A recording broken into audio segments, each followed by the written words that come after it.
Good morning. এখানে সকালবেলা রুটি আর বেগুন ভাজা করছি, সকালে টিফিন। আর এই যে আমাদের বন্ধু মামা, আর মামা আমাদের এখানে পড়তে বসছে।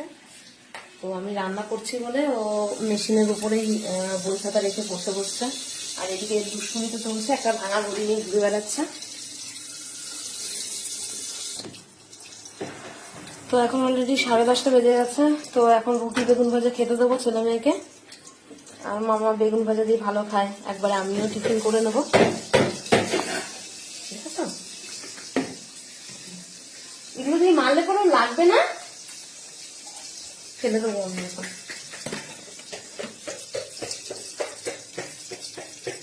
এটাকে এত মারে না ও। না, চলো ঘরে চলো।